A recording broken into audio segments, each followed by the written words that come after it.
આપણે hotel fountain ફરી આવી ગયા છે અને આજના આપણા સફરમાં આપણા સાથે છે બે જૂના આપણા મિત્ર જે 30 વર્ષથી એક્સપિરિયન્સ ધરાવે છે આ ધંધામાં. 30 વર્ષ એમને પૂરા થઈ ગયા છે અને એક ભાઈ છે આપણા ઇમરાનભાઈ જે ડ્રાઈવરનું કામ હજુ બી 30 વર્ષથી લગાતાર ચાલુ છે.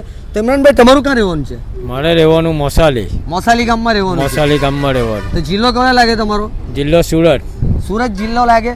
તો એમને કોઈ બી તમારે મોસાલીના આજુબાજુથી જોઈએ તો એમનો નંબર આપણે આપ્યો છે વિડીયોના નીચે, તો અવશ્યથી એમને બોલાવી લેજો. ત્યાર પછી બાસિતભાઈ આપણા જે ચીખલીના છે ને બાસિતભાઈ સરૈયા ગામ ચીખલીથી આજુબાજુ કોઈને બી ગાડીના ડ્રાઈવરની જરૂર પડે તો આપણે એમનો બી નંબર આપ્યો છે ને આપણા મિત્ર બી છે બંધેવ. ને ત્યાર પછી આપણે આવે છે શકીલભાઈ, બરાબર ને? શકીલભાઈ ભીખા ટ્રાવેલ્સ એમનું રહેવાનું છે વલસાડમાં. કિયા કેરેન્સ ગાડી છે અને મોટા ટાઈવાડમાં રહે છે ને વલસાડમાં તમને ગાડીની જરૂર પડે તો 30 વર્ષથી જૂના વિશ્વાસુ છે શકીલભાઈ. તો એમનો બી તમારે સંપર્ક કરી લેજો. કશે બી જવું હોય સારો ભાવ તમને આપશે. એકવાર અવશ્યથી એમને બી કોન્ટેક્ટ કરજો. Thank you.